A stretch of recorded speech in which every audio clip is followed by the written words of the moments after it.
Good morning, everyone. Welcome and thank you for attending our Suspicious Matter Reporting and Digital Currency Exchange Service Provider webinar. My name's Tony Pryor and I'll be facilitating today's session. Today we are lucky to be joined by three AUSTRAC presenters, Daniel, Manager Intelligence, Richard Lee, Director of Compliance, and Wendy Freeman, Senior Policy Officer. Today's webinar will run for about 2 hours and there are two parts to our session. Part one, what makes a quality suspicious matter report, and part two, what digital currency exchange providers need to do to comply with the new requirements. Each session will be followed by a Q&A where you have the opportunity to ask our panel questions. We have lots of information to cover in our session, so we may not have time to answer all your questions. However, we will follow up the questions if we don't have time to answer them today. You'll also notice a link to the survey on your screen. It would be great if you could take the time to fill that in, as your feedback is important to us. Before we kick off, we thought we'd take this opportunity to announce that as a result of recent CEO-level engagement with several key reporting entities, AUSTRAC intends to address a request for further education on AML/CTF reporting and how it contributes to the government's strategy to target serious and organised crime. A prototype quarterly publication incorporating reporting statistics, intelligence usage and case studies will be designed by AUSTRAC Intelligence within the FinTel Alliance in the coming weeks, with the aim of our first release in July 2018. So please look forward to that. Okay, so now that we've got that, let's get straight into it and hand over to our first speaker, Daniel, and Suspicious Matter Reporting. Thanks, Tony. Good morning. My name is Daniel and I'm from AUSTRAC's Intelligence branch, and I'm going to be talking about suspicious matter reporting. But before we get into the presentation, we're going to have a quick poll question. It should be coming up on your screens now. And the first question is, if you are a reporting entity attending today's webinar, have you sent an SMR to AUSTRAC in the last 12 months? Okay, we'll just pause there for a couple of minutes while we wait for those results to come through.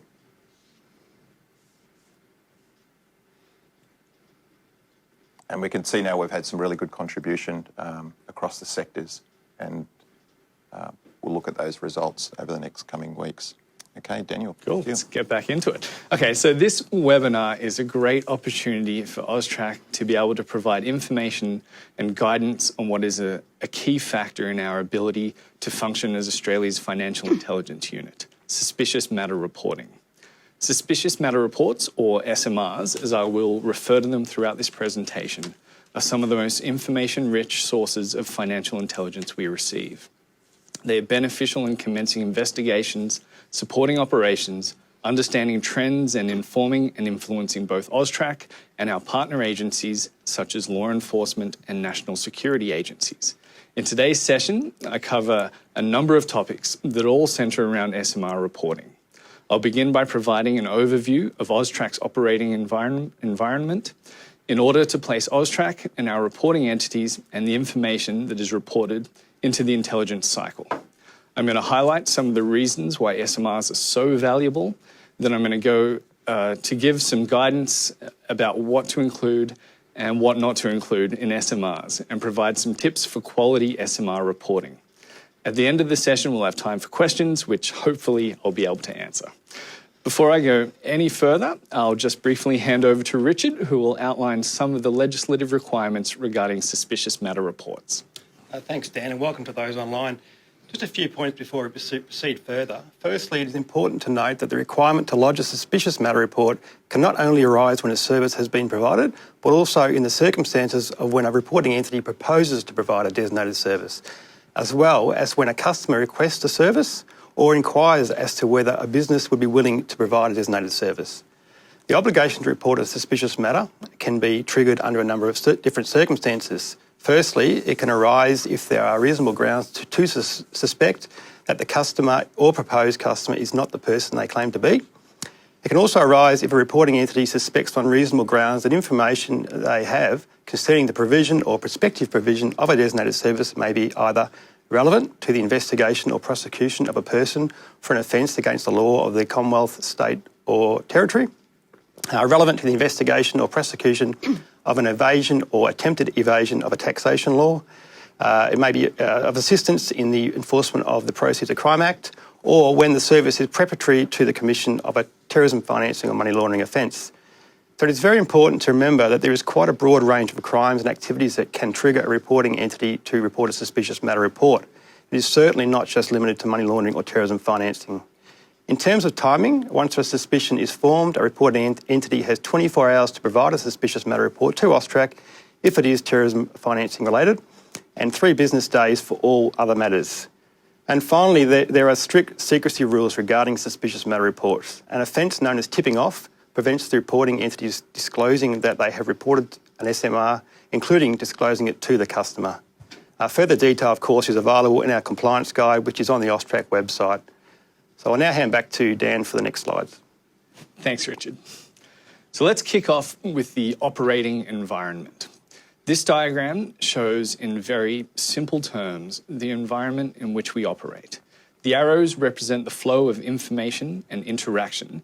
And as you can see, the information and interaction flowing from AUSTRAC to our reporting entity population very much focuses on the regulation side of things, monitoring and enforcement to ensure compliance. Now, while it is true that much of a reporting entity's interaction with AUSTRAC has been compliance related at this stage of the cycle, we are also providing feedback and guidance, which is what this session is all about. This diagram does help to explain the suspicious matter reporting cycle too.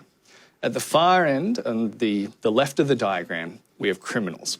They've committed or are committing crimes. They're interacting with reporting entities, whether it be to facilitate their crimes, deposit their ill-gotten gains, pay for or receive payment for illicit goods and services, or they're simply using the many services on offer for their intended purposes, their legitimate purposes. Just as AUSTRAC is monitoring reporting entities for compliance, reporting entities are monitoring their customers for indicators of potential criminal activity. When this activity is detected and a suspicion is formed, the reporting entity will lodge an SMR with us. Of course, that is not the only reporting we receive. We also get the cash deposits and withdrawals, instructions to send or receive money from overseas. We get reports on the purchase and sale of foreign currency, of gold bullion, gaming chips, and digital currency. This is depicted in the arrow on the second circle. And this is really the reporting obligation. This is where AUSTRAC gets the information from you that we turn into financial intelligence. Within these reports, we collect a lot more than just an account number, a date, a name, and a transaction. We're getting addresses and identification documents, emails and phone numbers. We get points of data that can be the missing pieces in investigations, the crucial connectors in network building, and in the case of SMRs, we get the benefit of 14,000 reporting entities using their industry knowledge to monitor the financial system for criminal activity. I will at times today speak maybe a little too passionately about how interesting and valuable suspicious matter reporting is, but that should not undermine the value all the reports have that we receive. Each has the potential to be an important piece of information, which is why we share that information with our partners, and that's the next circle. The movement of intelligence and information to our partner agencies happens in a variety of ways. The simplest is giving our partners access to our database. All those reports that we receive are housed in our database, and authorised officials from any of our 40+ partner agencies are able to search that system for their own needs. Our partners are numerous. We have the state and federal police, tax, revenue, and social justice agencies. We have partners in border protection and national security. This means that the information contained in these reports we receive can be used to assist in any investigation, from tax evasion to terrorism financing, from fraud to insider trading, money laundering by serious organised crime groups, and romance and investment scams. In addition to just allowing access to information, AUSTRAC provides financial intelligence in a variety of intelligence products. These can be written at the request of our partners, but are often proactively sent after activity has been detected by our monitoring and triage teams. Though not always the case, an SMR is often at the centre of a proactive referral and a key starting point for our analysis. From our partner agencies to AUSTRAC, we see the arrow coming back and we receive feedback on our products, information on their priorities to inform our monitoring and information about current trends in criminal activity. When the system works the best, we see not only the partner agency arrow coming back to AUSTRAC to give feedback, but also going all the way back to disrupt and apprehend criminals. And from our point of view, we certainly hope that AUSTRAC information was used to lead to that arrest. In terms of the number of SMRs that we receive each year, it's generally growing. Back in 2005, we received just over 18,000 suspicious reports. By 2010, that had more than doubled to 42,000 reports. And this had almost doubled again by the 2014-15 financial year, when we cracked the 80,000 report mark. And though the numbers have dropped off over the next couple of years, they're back up to record highs this year. With still a month and a half to go, we're already over 96,000 SMRs for this financial year, and we'll surely be receiving over 100,000 by the end. And this makes sense because anytime you suspect a person to be involved in the commission of a crime, as Richard said, against the Commonwealth, state or territory, or you suspect that they're not who they say they are, there's that obligation to report. And there's always new crimes being committed, so the reporting builds up and gets bigger and bigger. To deal with this, we have a prioritization system within our database that processes every one of the reports and assigns a priority rating. This process surfaces the reports that are most likely to relate to AUSTRAC or our partner agency and whole of government priority issues. These reports are the ones that are most likely to form the basis of proactive referrals, but that doesn't mean the SMRs that don't hit the highest priority rules are not of value. SMRs can offer value in so many different ways.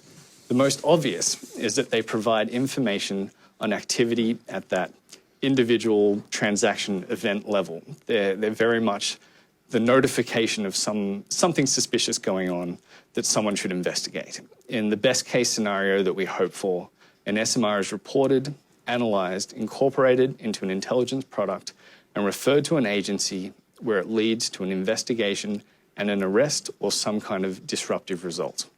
So an SMR that you lodge may result in a terrorist attack being stopped, a shipment of drugs being intercepted, and criminals being arrested.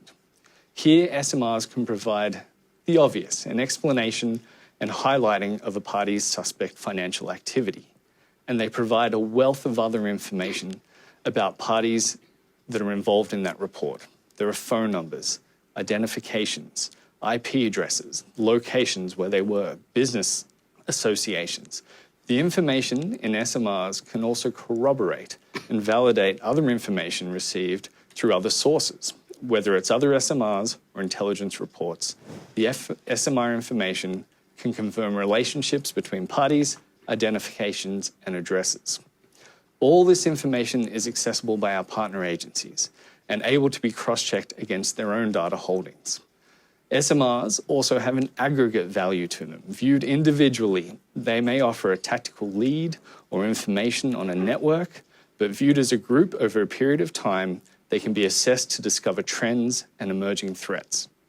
For example, we may see the same kind of activity propagating across several different reporting entities and similar types of products. And one indicator for further analysis when the triage process is when SMRs reporting on the same person or group are received from multiple reporting entities. SMRs also feature as part of our other monitoring programs, where in combination with a certain amount of other activity in our system, they'll raise a red flag. All SMRs have latent value as well. The intelligence value may not immediately be apparent, but they may be used in the future as the subject of report becomes of interest.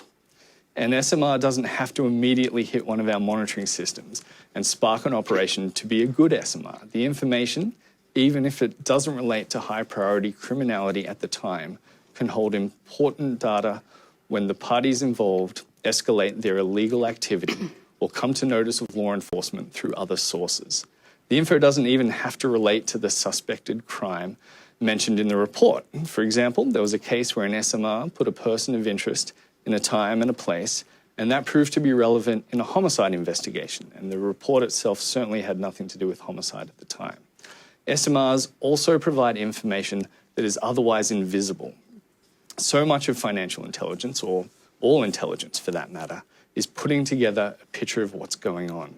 AUSTRAC collects a lot of reports and a lot of information, but there are so many transactions we don't see. When you write an SMR, this contextual information is so important to completing a picture that we wouldn't get otherwise. Things like domestic transfers between accounts or cash deposits and withdrawals in amounts below the reporting threshold. And of course, there is the human intelligence element that you see through your interactions with the customers. That customer behavior, as long as it's relevant to the suspicious matter, such as changing explanations or having a nervous demeanor, adds to the context and gives us a much better sense of the activity and why it is suspicious. Before we go on to the next slide, we'll open up to another poll question. And this one's pretty easy. Should be coming up for you now. The question is, what is your industry sector? Thanks, Dan. So we'll just pause there for a few seconds while we give the audience the opportunity to answer that question. And I'm just looking across now, and there's some very quick responses coming across to us, which will be very useful to us. Okay, we might continue, Dan. Back on. Okay, so now we're going to switch our focus on how best to write reports. I hope I've convinced you that there's so much valuable information in them. When I think about SMR writing, I think of an SMR being an intelligence product. And like any piece of intelligence, its purpose is to influence a decision maker. And it needs to have all the necessary features of a good intelligence product. It needs to be clear, timely, relevant, and accurate. These factors are often difficult to balance. Making sure something is reported quickly can influence its accuracy. So too can a report focused on being completely accurate lose a little clarity in the course of including all the information. The important thing to remember is that intelligence provided after its useful time loses much of its value. Well, I've said previously, SMRs sit in our system for months, even years before their value is realised. In matters where there would have been a chance of intervention, the chance to seize cash or stake out a bank or stop someone from leaving the country, timeliness is crucial. There's a saying that 80% of an Intel product on time is better than 100% of one late, and that applies to SMRs too. The clarity of an SMR comes into play in the second point on the slide. It's another intelligence fundamental. SMRs should have the bottom line up front, or the bluff. This means the first line of the grounds for suspicion should explain just that. Why are you suspicious? Why is the SMR being reported? This is a lesson it took me a long time in my career to learn. I always favoured writing with probably too much of a dramatic flair, laying the background of the activity out, then explaining how it had changed, then bringing in some company links, and then bam, bringing up the criminal links I discovered on the subject of my report. Now, why that may work for novels, in the intelligence world, those decision makers are time poor, and the job is not to entertain them with dramatic twists, but to make it easy as possible for them to make that decision. I should have, and now do, open with a known criminal is likely using company accounts to launder the proceeds of crime, and then I explain the background and the details later. Having a clear, succinct explanation of the reason for suspicion is also very important, not just for the sake of clarity, but for the understanding of the people reading the reports. The AUSTRAC regulated population covers a broad and diverse group of industries. No one can be expected to be an expert in the intricacies of each and every one of them. The generalist analysts rely on reporting entities being able to explain the nature of their businesses, what is normal for them, and conversely, what is abnormal about the activity they're reporting in the SMRs. This expert knowledge that you provide not only helps with analysis of individual reports, but understanding the overarching threats faced by an industry group. This ties in with the last point on the slide, including the analyst's own judgment in the report. All Intel products should have a judgment, a statement made with words of estimative probability that says something is happening. It is likely that our customer is attempting to avoid taxation. It is highly likely our client engaged in insider trading.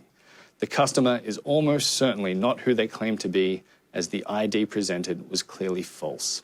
Have faith in what you are detecting, what you are seeing. Make a call about what it is and include that judgment in the report. Also, if you've used open and other information sources to come to your suspicion, please reference them in the report. It adds to the overall picture and adds weight to your judgment. The inclusion of relevant component details is important because A, the components feed into our prioritization and monitoring systems, and B, the transactions add to the picture, particularly if these transactions are not otherwise reported to AUSTRAC. And being able to see them in the reports really helps us understand the extent of that activity.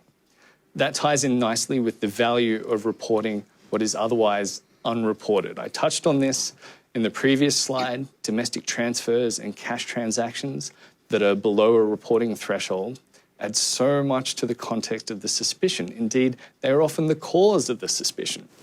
So talk about them in the report, include them as components, have them as an attachment, let us know about them any way you can. I've spoken about how there is great value in those little extra bits of information we receive in our reporting, so please provide that. IDs, mobile numbers, IP addresses, there are fields in the SMRs for all these to be populated, so if you have this information, put it in there. And as I've mentioned earlier, those observations that you make about their behaviour, who the customers are interacting with, how willing they are to provide information, how consistent the information they provide is. This is gold for adding context and can be a determining factor in whether a report is actioned or not. Put in your first-person observations. They're a great source of intelligence.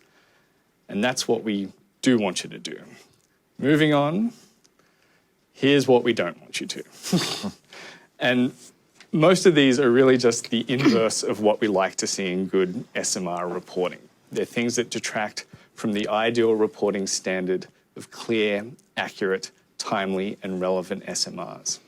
It seems odd to say it, but we do get reports that explain things that you can safely assume AUSTRAC analysts and our partners know all about. The most obvious example is including explanations of very well-known businesses, such as explaining that Google is Australia's leading search engine. These unnecessary descriptions of businesses that are widely known just take up space, and if there is something that we don't understand, we can always Google it. Similarly, links to websites about popular businesses such as gambling companies, major retailers, and major remitters. There are some things that are enough in the public space that don't need to be backed up by evidence of your research. Repetition can have the opposite effect of reinforcing a point, at least on paper, given how I keep emphasizing the same points over and over again. I certainly hope it's an effective tool in presentations, but you only need to say your statement of facts once in a clear manner. Not having the bottom line up front is clearly not ideal, especially if the grounds for suspicion is lengthy and complicated.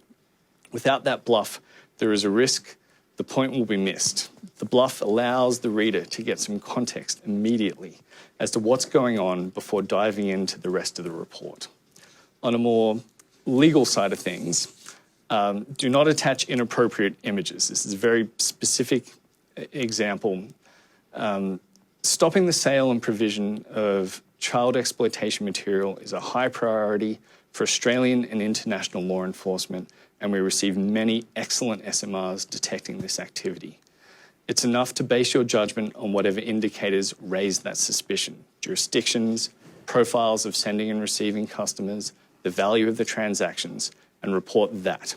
There is no need to investigate websites and be exposed to the material, and there is certainly no need, indeed it is illegal to send it, to provide examples and imagery of this kind of activity as relates to your customers. Also, do not provide the grounds for suspicion as an attachment. Our prioritization system relies heavily on what is in the GFS, and our system currently cannot text mine for text that's in attachments. If you're putting all this effort into writing an SMR, providing a clear and timely explanation, this should be where we can see it and where we can detect it. Because of the obligation to report for any offence, really, I can't provide a full list of crime types and indicators that need to be reported. But I can tell you that at a very general level, AUSTRAC's priorities as it aligns with those of our government and our partner agencies. These priorities are in three broad categories: national security, serious organised crime, and serious financial crime. In national security, we're talking about terrorism and terrorism financing primarily, but also sanctions, counter-proliferation, countering foreign espionage, and cybercrime. In the serious organised crime space, we look into known criminals, large cash activity, organised money laundering networks, which generally includes the rapid movement of significant funds through accounts and financial products. The serious financial crime area often overlaps with the serious organised crime, and here we are looking into bribery and corruption, high-level fraud, complex tax evasion schemes, and corporate and security fraud. At the risk, as always, of too much repetition, I'll finish by reiterating the key points. SMRs are extremely valuable pieces of financial intelligence, and each one has the potential to positively influence a criminal investigation. When reporting, please include a key judgment or summary at the beginning of the GFS that succinctly outlines the suspicion. The rest of the GFS can be used to provide the information underpinning the judgment and include all relevant transaction component details. Please try to be as succinct as possible. I know this isn't easy, but when working in an information-rich and time-poor environment, the SMRs that can point us to the key pieces of information that include the key elements for further analysis really pay off. So keep on reporting, and if you are a new reporting entity, welcome, and start reporting. Take some lessons from today about accuracy, timeliness, and clarity, and all the AUSTRAC analysts and our partner agencies that rely on these reports will thank you. And remember, it does not reflect badly at all on a reporting entity to be reporting SMRs. This does not indicate a business is involved in criminal activity. If anything, it indicates that you have a robust monitoring system and AML-CTF program. Also, SMRs are not admissible as evidence. There are very strict laws that control the use and access of SMRs by AUSTRAC and our partners, and these are in place to protect you and all our reporting entities. So that concludes the presentation. I guess we'll open up to some questions. Thanks, Dan, for that very comprehensive presentation on suspicious matter reporting. Already we've got a lot of questions coming through. Okay, so the first one I'd like to present to you: is there a threshold of value that needs to be met for a matter to be considered suspicious? No, definitely not. As Richard pointed out in the obligation section early on, you just have to suspect that there's a crime happening, that the person isn't who they say they are, that it may relate to tax evasion. There's certainly no limit. If you've got to prioritise, then higher value, and we obviously look at higher value things, but any kind of transaction, large or small, that raises a suspicion should definitely be reported. Fantastic. I think it's also worth mentioning as well that very small amounts, of course, can be directed towards the most heinous crimes, terrorism financing, and you mentioned child exploitation earlier. So, it's the crime, not necessarily the amount. Yeah, excellent point. Fantastic. Another question coming through. How sure do we have to be that a person is involved in criminal activity to report an SMR? Definitely not sure. I mean, it's one of those things that in Intel, we have the luxury of never being sure. That's why we use words of estimative probability. As long as your suspicion is based on what you're seeing and you back up what you've seen in your report, then you don't have to be sure at all. Okay. And the thing is, with reporting entities, you've got a very kind of vertical view of the relationship with your customer. It's only that business relationship. So unless they're a well-known criminal and there's media reporting on them, you really have no idea. But it's those unusual transaction activities that can come to AUSTRAC and then to our partner agencies, and where we have access to a lot more information, and we can fill in the gaps. We've got the other reports that we look at, and of course our law enforcement partners have their extensive records. So just that hint of a suspicion, whether you know for sure, there's Okay. certainly. So on a knowledge continuum, quite a low threshold. Yeah. Okay, fantastic. Another question come through. If a customer is deemed suspicious and we report an SMR, do we need to end the business relationship? No. I mean, every business has its own AML/CTF program, or every reporting entity does. It's got its own risk threshold, and they've got to be able to judge for themselves whether they want to continue with the customer. And AUSTRAC can't tell anyone to end that business relationship. As we said in the previous question, just having the suspicion doesn't mean that you know for sure that they're involved in criminal activity. You're protected by the reporting that, as long as your obligation is to report on activity, that's where the extent of it goes. So it is. It's up to each individual reporting entity. If you do not wish to continue a relationship with the customer, you may terminate it. But but you can also continue, because it might not be as high risk or something like that to continue that relationship. Yeah, the Act doesn't require the relationship to end. Of course, we need to keep in mind that if they do continue to do things that are suspicious, to report that, and also be mindful of tipping off. If the relationship is ended, obviously you wouldn't tell them the relationship's ended because you reported to AUSTRAC. Okay, we've probably got time for one more question. What if the transaction doesn't take place? Do you still report? Yeah, sorry, yeah. Do you still report that? Oh, the yeah, SMR? definitely. Yeah. Absolutely. It's just the suspicion has to be raised, in the potential provision of a designated service. It doesn't actually have to go through.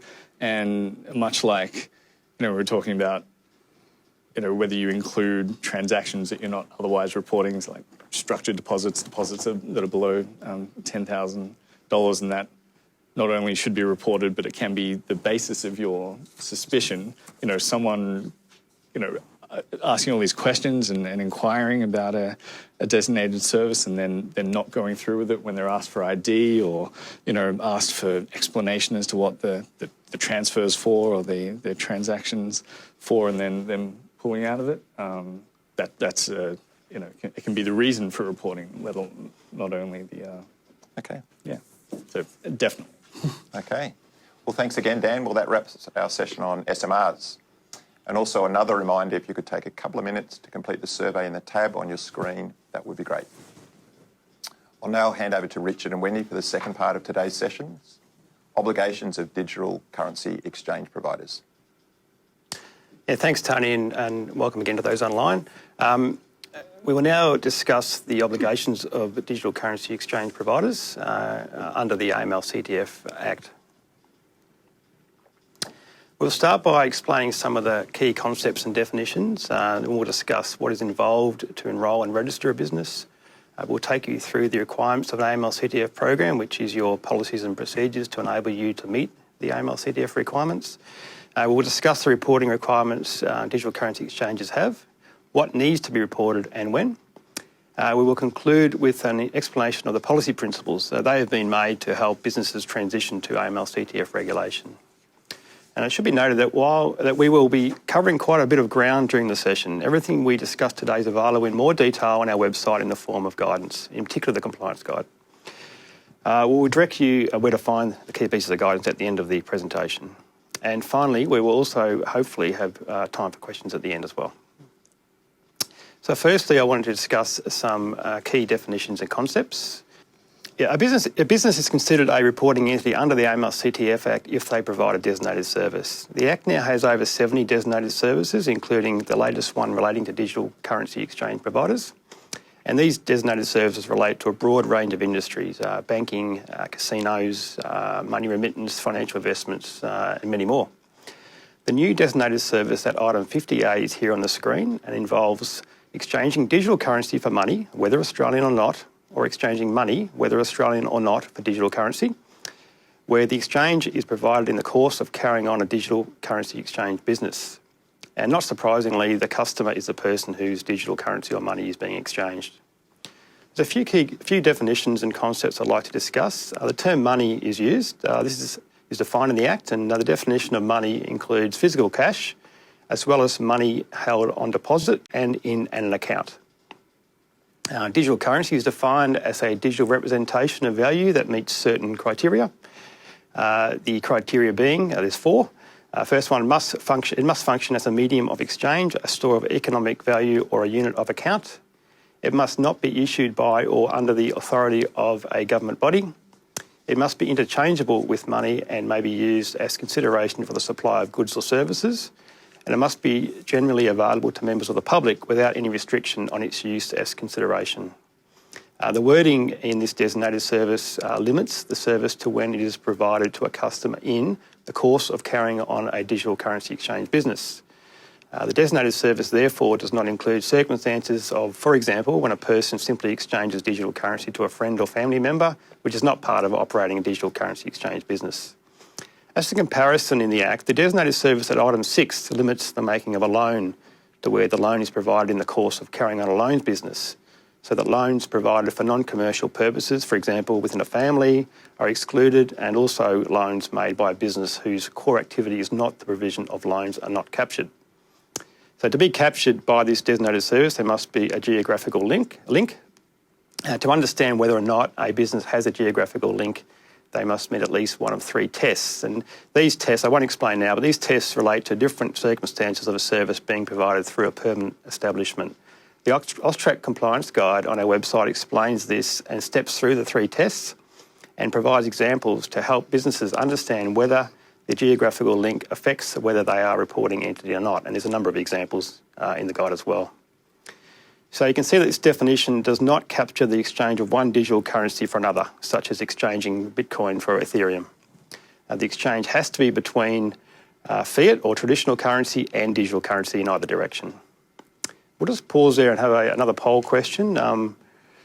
The question, and it should come up on your screen now, is what is your involvement with the digital currency exchange? So we're just trying to gauge who in the audience is providing service now and those who will be in the future.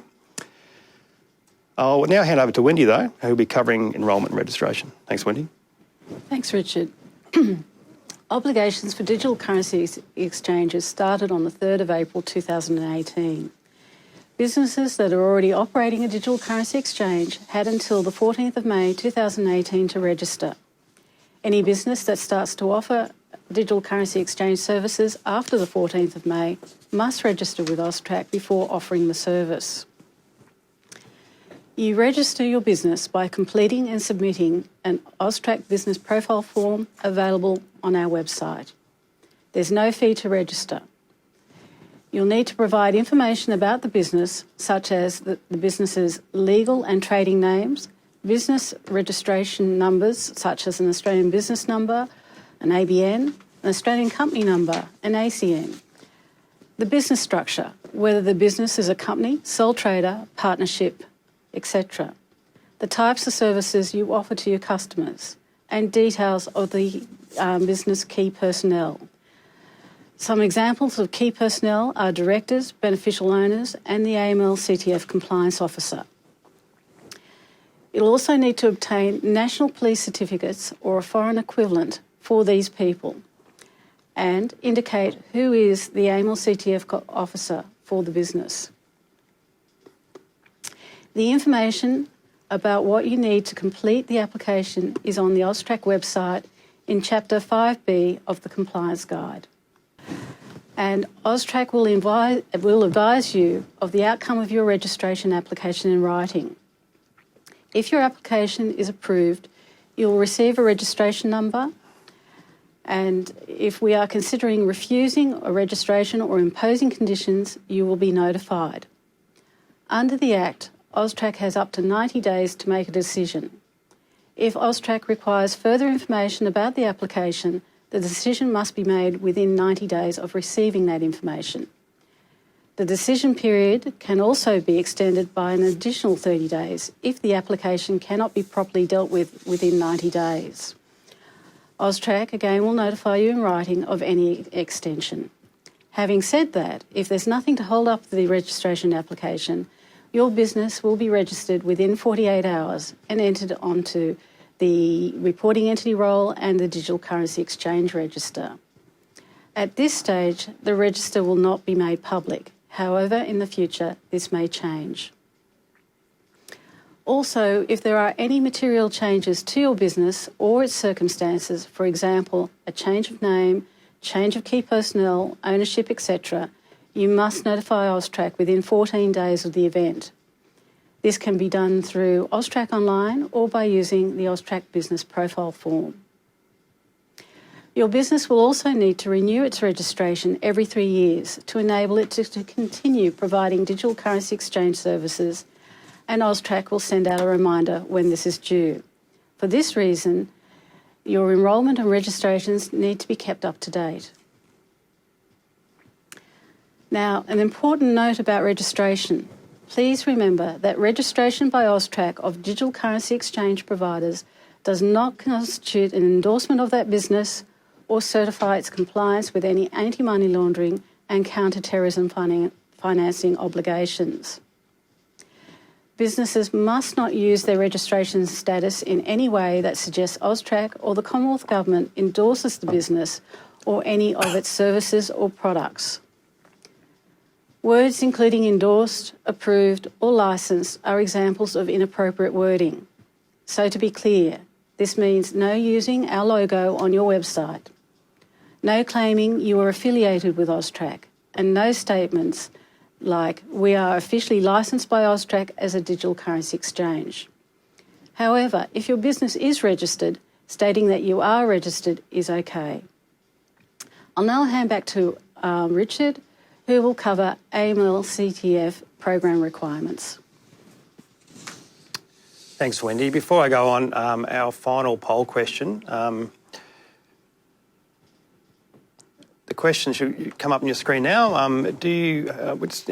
After information around your experience with AML-CTF obligations, so the question is, do you have any prior experience with AML-CTF obligations?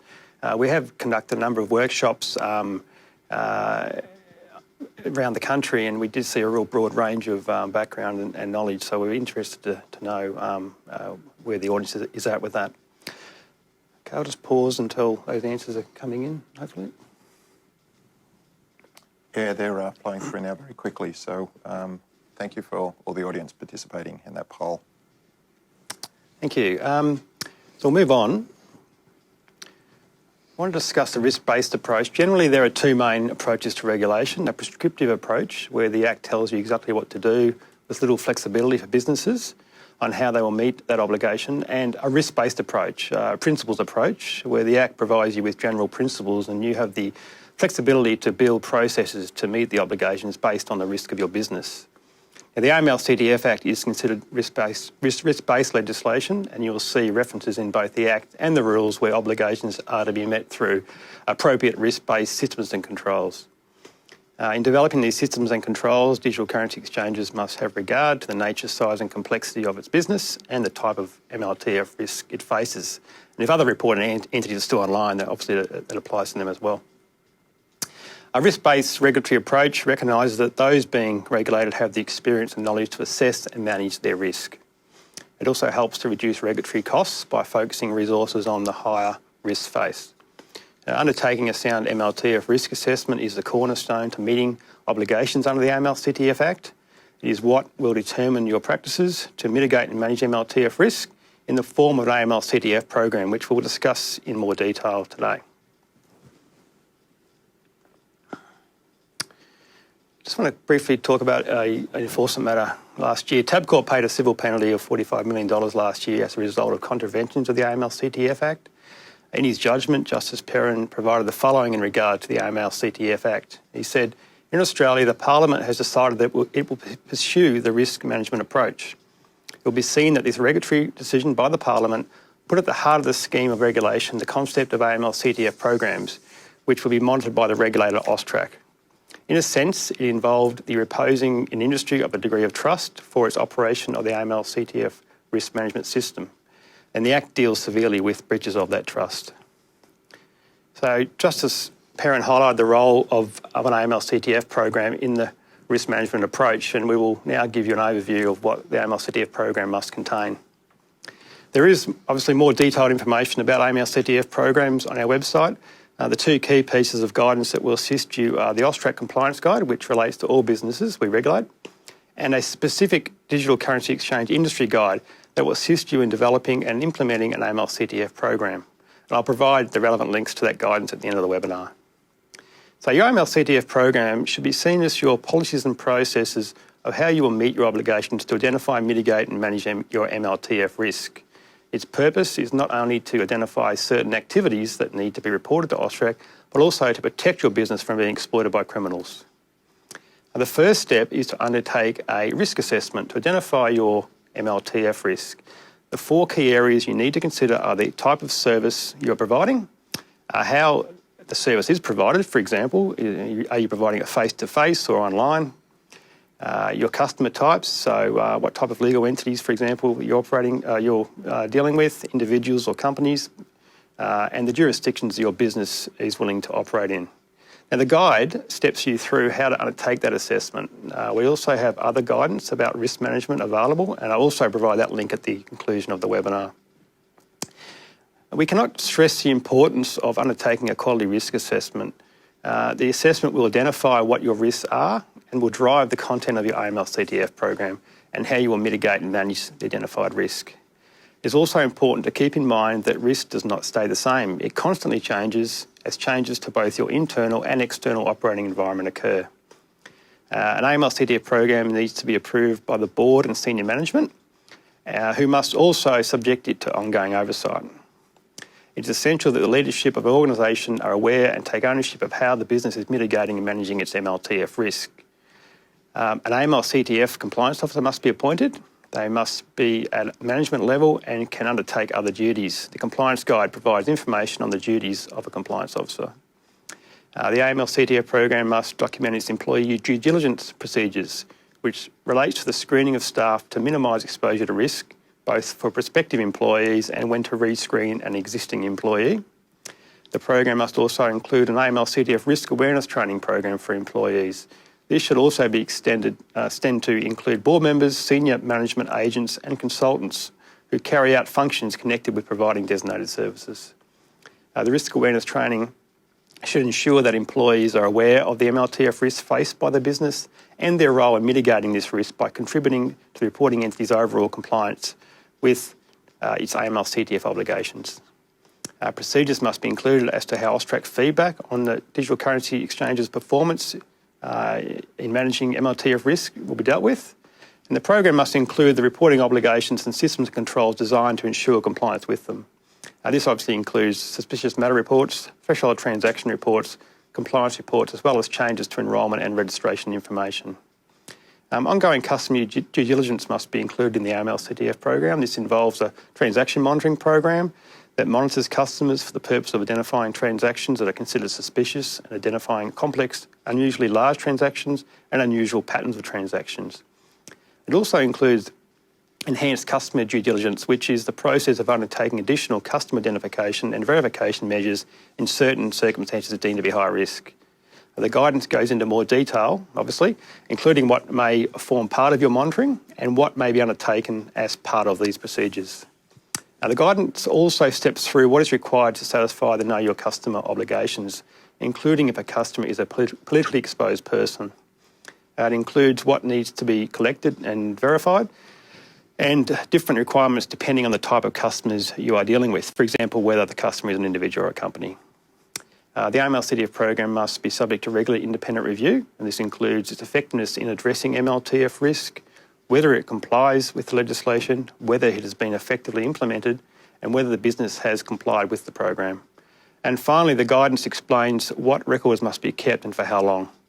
So as you can see, the AML-CTF program is your key tool to preventing your business from being exploited by criminal behaviour and, of course, identifying when it does. So I'll hand over now to Wendy, who will now cover reporting. Thanks, Richard. So, reporting. There are 4 reporting obligations under the AML-CTF Act. The number of obligations for your business depends on the types of services known as designated services offered to customers. The majority of digital currency exchanges will just have 3 reporting obligations: suspicious matters, threshold transactions, and AML-CTF compliance reports. Suspicious matter reports, SMRs, must be made to AUSTRAC when a digital currency exchange forms a suspicion on reasonable grounds that a matter may relate to an offence. Such offences include money laundering, the financing of terrorism, proceeds of crime, tax evasion, a person who is not who they claim to be, or any offence under Australian, Commonwealth, state or territory law. So the types of criminal activity an SMR may relate to is very broad. It's not just about money laundering or terrorism financing. And as Dan said earlier, we see SMRs that relate to a vast array of crimes, including fraud, drug trafficking, human trafficking, scams, and many more. As we stated in an earlier session, a suspicious matter report must also be lodged when a reporting entity suspects on reasonable grounds that the customer or proposed customer is not the person they claim to be. It is also important to note that reports must be made not only when a service has been provided, but also in the circumstances of when a person requests a designated service or inquires about whether an exchange would be willing to provide a designated service. An exchange does not have to establish the exact nature of the criminal offence the customer may be involved in, and further, your staff would not be expected to know or to establish that funds or property have been acquired through illicit or criminal means. It should also be noted there is no threshold dollar amount for reporting SMRs. The industry guide for the digital currency exchange sector provides you with some examples of what should be considered to be reported as a suspicious matter. The next reporting obligation, Threshold Transaction Report or TTR, must be made to AUSTRAC when a digital currency exchange accepts or pays out physical cash of $10,000 or more or the foreign currency equivalent. This does not apply to electronic funds transfers.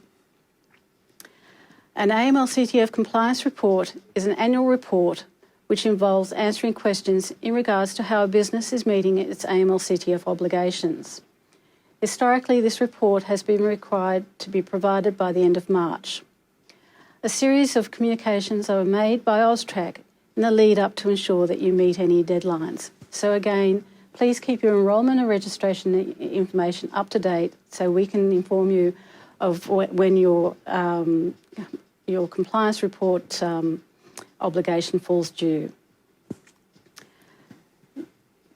So now we're going to talk about reporting periods. Threshold transactions, 10 business days from when the transaction took place.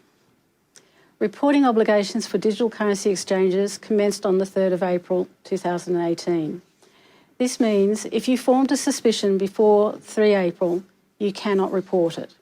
But do report it if suspicious activities continues from that date.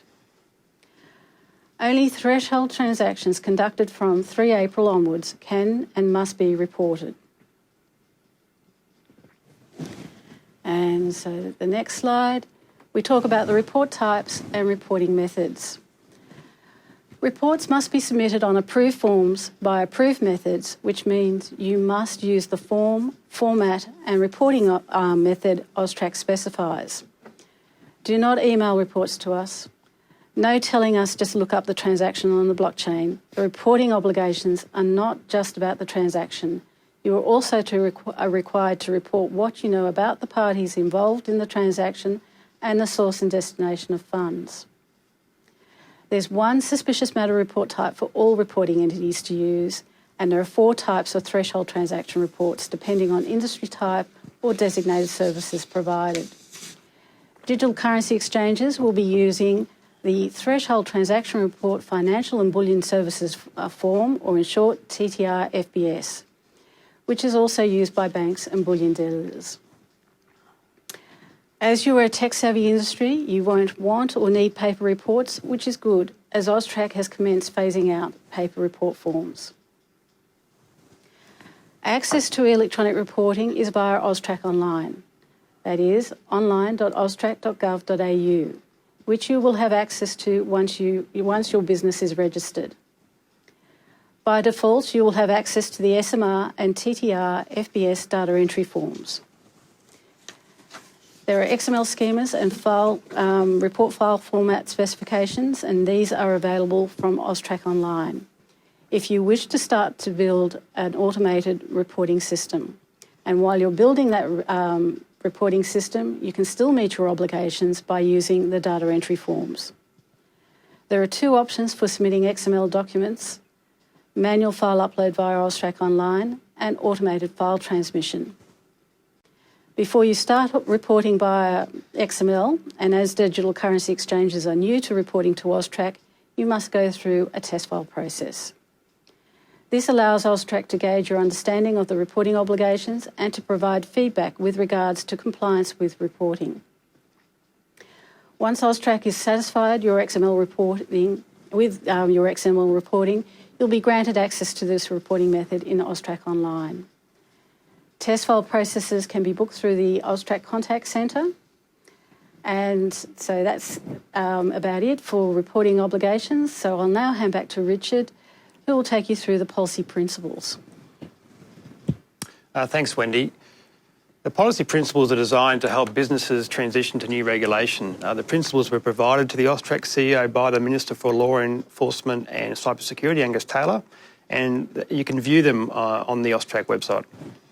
They apply for 6 months, from the 3rd of April 2018 to the 2nd of October 2018, inclusive, giving businesses a 6-month period to become fully compliant with the legislation. During the policy principles period, AUSTRAC may only take enforcement action if the digital currency exchange provider has not taken reasonable steps to comply with the relevant provisions. And in considering whether digital currency exchange has failed to take reasonable steps to comply, AUSTRAC must have regard to at least four things I should say. Whether relevant provisions are complied with as soon as practicable in respect of a customer who is assessed by the digital currency exchange to be high money laundering or terrorism financing risk. Any transition plan or other measures implemented by the digital currency exchange outlining actions and timeframes to achieve compliance. The extent of oversight by the digital currency exchange's board or CEO of any transition plan or other steps towards complying with the Act. Whether sufficient resources have been allocated to enable compliance with the Act. AUSTRAC is currently considering how it will engage with industry during the policy principles period to gauge progress on meeting the requirements. The policy principles do not include registration, so providing a designated service now while unregistered is a criminal offence. Now, also some important information on guidance I wanted to quickly discuss. These pieces of guidance cover in more detail what we have covered today. We have a dedicated page for digital currency exchanges on our website. This page has links to our compliance guide, links to enrolment and registration, as well as a document that will help prepare and implement an AML-CTF program, which we've discussed today. That actual document not only takes you through the technical requirements and how to address them, but also gives you some tips on what to look out for and report to AUSTRAC. Some examples are when a customer, for example, provides false identification, when customers interact with the darknet, tumblers and illegal offshore wagering websites, as well as when a customer is subject to ransomware. In fact, some exchanges are actually asking whether or not a transaction relates to ransomware, asking their customers that when collecting KYC information. When structuring occurs, so which structuring, for those that are unaware, involves behaviour that indicates a customer is deliberately undertaking transactions to avoid reporting requirements, a series of transactions below the $10,000 reporting threshold, for example. Other examples in the guide are when the beneficial owners of a customer cannot be identified, when unusual rapid movement of funds occur, and the detection of unregistered digital currency exchanges. We also have a compliance insights document which outlines where reporting entities are performing well and areas for improvement, which also will assist.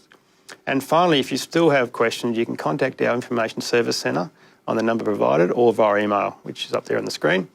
And that winds up the presentation today around digital currency exchanges, and I'll hand back to Tony.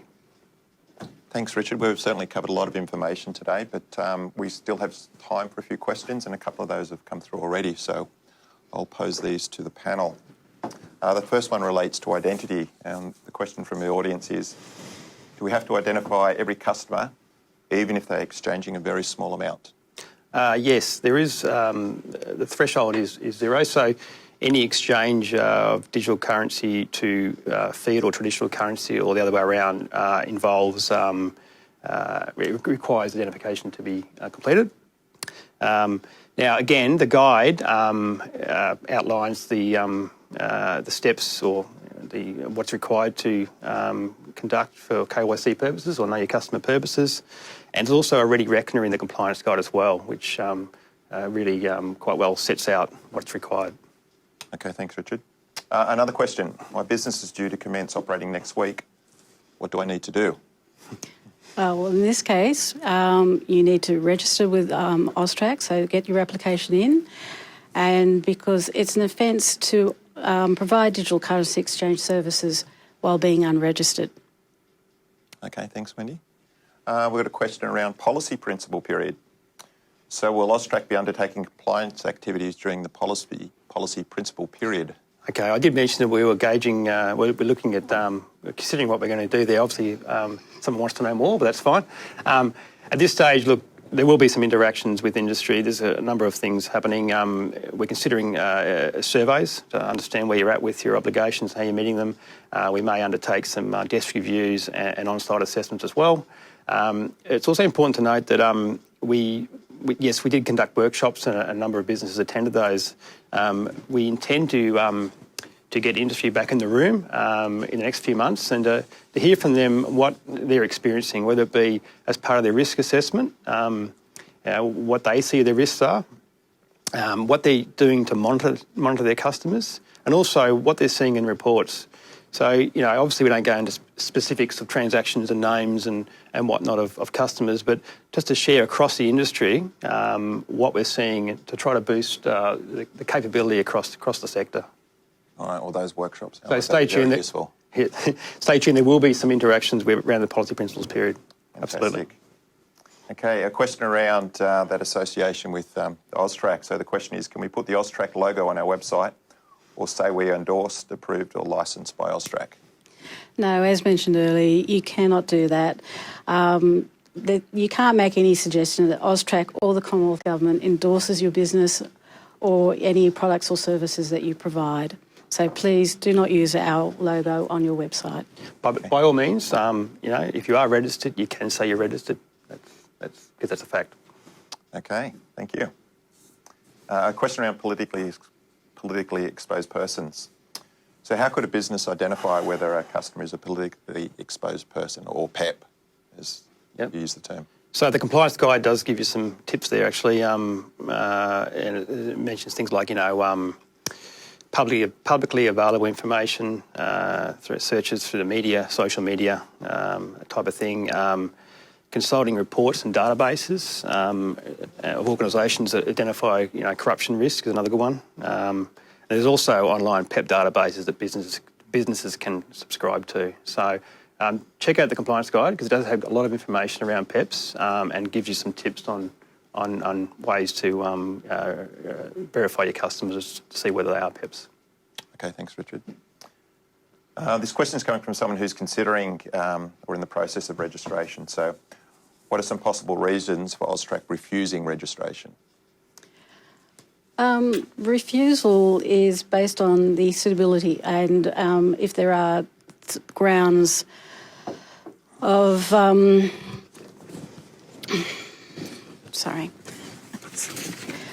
try and get the wording correct here. can be refused on the grounds of the risk of money laundering, terrorism financing, people smuggling, or any other serious crime posed by registering that entity. Okay. Yeah, so the power is actually very similar to the power for registration of remitters as well, and obviously AUSTRAC's taken action over the last few years around refusing registration, cancelling registrations and suspending. So similar grounds, whether the business operating or providing designated service is significant MLTF risk. Mm-hmm. Yeah.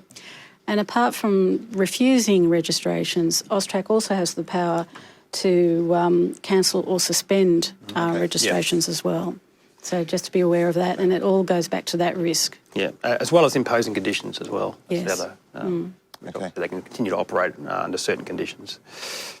Okay. This is a little similar question we had earlier in the webinar to Dan, but I think it's worthwhile we revisit it. If we have a suspicion the customer is involved in money laundering or terrorist financing or other crime, should we cease doing business with them? Okay. All right. So just to reiterate, the Act doesn't require you to. You need to make that decision based on your MLTF risk of continuing to provide that service. Now, if you do continue to provide that service and more suspicious activity occurs, you need to continue to report.